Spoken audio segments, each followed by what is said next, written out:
नहमदुहु व नुसल्ली व नुसल्लिम अला रसूलिहिल करीम अम्मा बाद फ़अऊज़ु बिल्लाहि मिनश शैतानिर रजीम बिस्मिल्लाहिर रहमानिर रहीम। मेरे मुअज़्ज़ज़ सामाईन इकराम, अस्सलामु अलैकुम व रहमतुल्लाहि व बरकातुहू। मैं अपने रब्बे कायनात से ये दुआ करती हूँ कि मेरे जितने भी सुनने वाले हैं, रब्बे कायनात सबको सेहतमंद, तंदुरुस्त और लंबी ज़िंदगियाँ अता फरमाए। हम सब की हर मुश्किलों, परेशानियों, तंगदस्तियों में मेरा रब्बे कायनात हमारी मदद अता फरमाए। हमें ज़हनी, रूहानी, जिस्मानी अज़ियत और तकलीफ़ों, बीमारियों से निजात अता फरमाए। हमें ज़हनी और रूहानी सुकून अता फरमाए। हमें बीमार दुनिया से बचाकर बीमार मदीना बनाए। और जो हम सब के हक़ों में बेहतर है, मेरा रब्बे कायनात हमारे लिए वो अता फरमाए। और जो हमारे हक़ों में बेहतर नहीं, उसका ख्याल भी हम सब के दिलों से निकाल दे और हम सबको अपनी रज़ा पर राज़ी रहने वाला बना दे। आमीन सुमा आमीन। माशाल्लाह से आज रमज़ानुल मुबारक का दूसरा दिन है और दूसरा रोज़ा है। रब्बे कायनात हमारी इस कोशिश को कबूल व मंजूर अता फरमाए। और आपने आज अगर इस वजीफ़े को पढ़ते हैं तो रब्बे कायनात इंशाअल्लाह अज़ीज़ आपकी तकदीरों को बदल देगा, आपकी ज़िंदगी की तमाम हाजात को पूरा अता फरमा देगा। जो ज़िंदगी में आपकी पहले हाजात पूरी नहीं हुई, जो दुआएं पूरी नहीं हुई, जो मसले हल नहीं हुए, आज इस वजीफ़े को करके आप अपनी ज़िंदगी के तमाम मसले हल फरमा लीजिएगा रब्बे कायनात की बारगाह में। इंशाअल्लाह अज़ीज़ वो 70 माओं से ज़्यादा मोहब्बत करने वाला रब है। उसके कुन कहने की देर हर फायाकून हो जाता है। इंशाअल्लाह उसकी दस्ते कुदरत से कोई चीज़ बाहर नहीं है।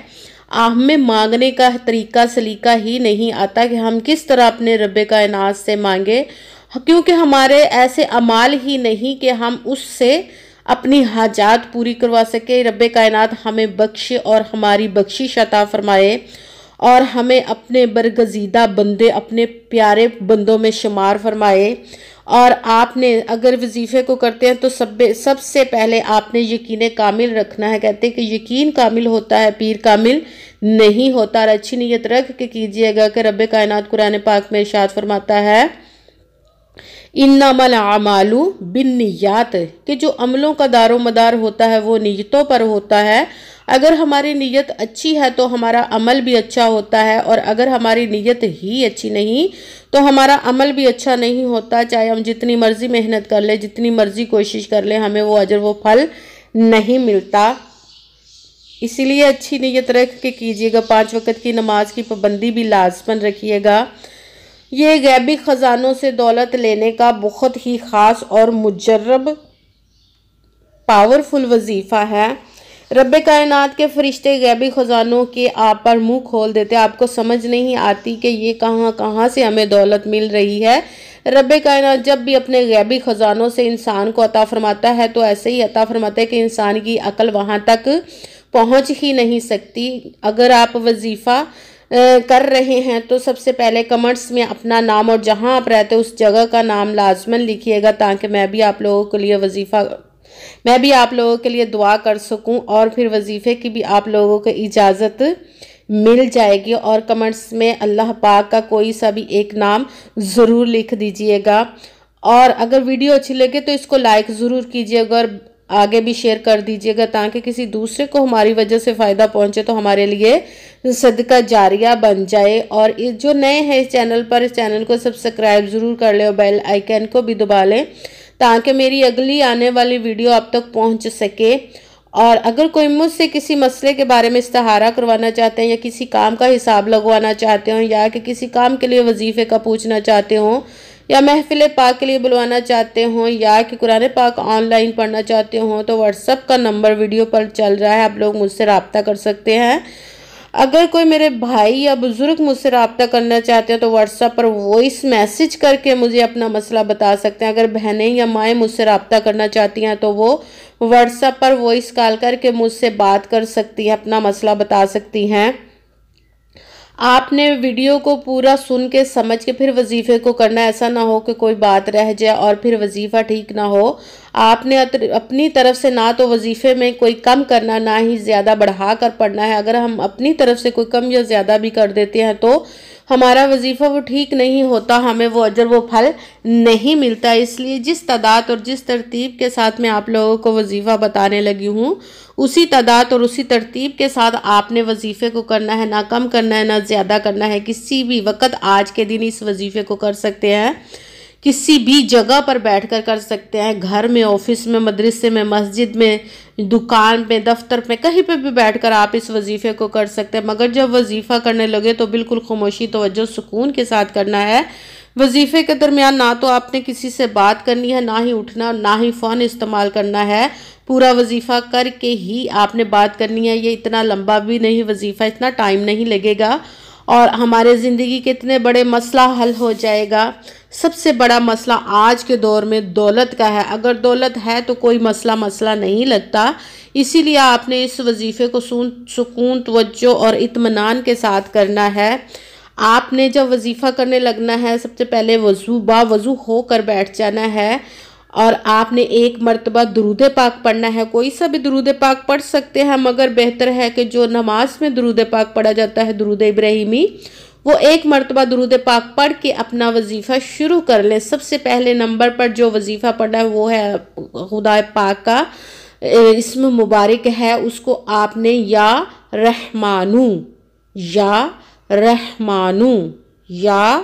रहमानू इसको आपने 11 मरतबा 11 टाइम पढ़ना। उसके साथ ही दूसरे नंबर वाला वजीफ़ा शुरू कर देना है।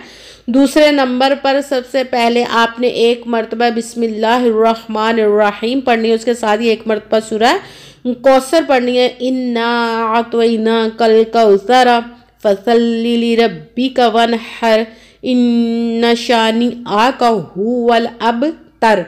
इसको भी आपने एक मरतबा पढ़ के उसके साथ ही या ज़ल जलाली वल इकराम, इसको भी आपने एक मरतबा ही पढ़ना है।